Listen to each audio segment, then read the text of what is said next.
Sharq Turkistonda atalmış tarbiyalash markazlari nomidagi jazolash lagerlarida o'lim xabarlarining oyog'i uzilmay kelib turmoqda.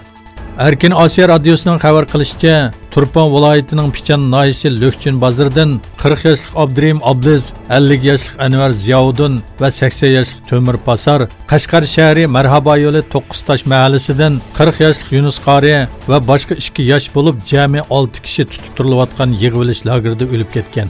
Lekin ularning ba'zilarining jasadlari oilasiga berilmagan. Yaqinlariga faqat jasadning yuz qismi ko'rsatilgan va soqchilarning nazoratida ko'mib o'tilgan.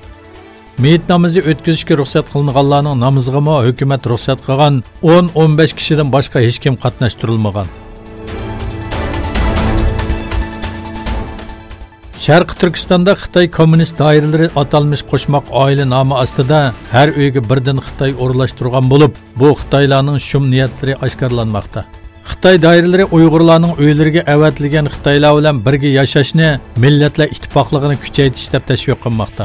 Uchurlardan ma'lum bo'lishicha, oiladagi erlarning hammasi degidek yig'ilish lagerlariga qamalgan bo'g'ashqa, uyda qolgan ayollar va bolalar Xitoylar bilan bir havodan nafaslanib, ularning bo'lmug'ur ishlariga sukut qilib o'tishga majbur bo'lmoqda. Rossiya, Xitoy, Amerika va Pokiston Afg'oniston muzokaralarida davlat ichi dialoglarini davomlashtirish uchun tirishchanlik ko'rsatish haqida fikr birdakligi hosil qildi. Rossiya Tashqi ishlar ministrligi e'lon qilgan bayonotda Rossiya, Xitoy, Amerika va Pokiston qatnashgan 25-oktyabr o'tkazilgan Afg'oniston muzokarasida o'rtaq xulosa qabul qilingan bo'lib, keyingi bir navbatlik muzokarani Xitoy poytaxti Bejinda o'tkazish qaror qilingan. Bag'dodda minglagan kishi ko'chaga chiqish cheklamasiga qarshi shahar markazidagi ozodlik maydoniga yig'ildi. Bag'dodda minglagan kishi Iroq bayrog'ini ko'tarib ozodlik maydoniga to'plandi. Namoyishchilar ko'chaga chiqishning cheklanganligiga e'tiroz bildirib, bizni uyda tutib turolmaysizlar degandek shiorlarni to'g'ladi.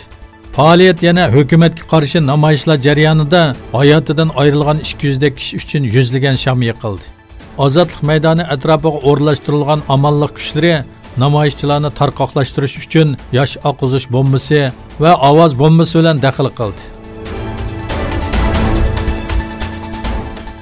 Yevropa ittifoqi Rossiya va Ukraina orasida elib berilayotgan tabiiy gaz to'xtami muzokaralarida kelishim hosil bo'lmadi.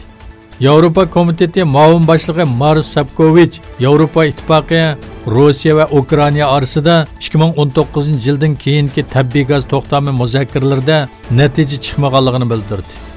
Sefcovic yangi to'xtamning Yevropa ittifoqi nizomlariga uyg'un bo'lish kerakligini ta'kidladi hamda muddat va boshqa qatorliq muhim temalarda Rossiya bilan tunji kelishim hosil qilinmaganligini aytdi.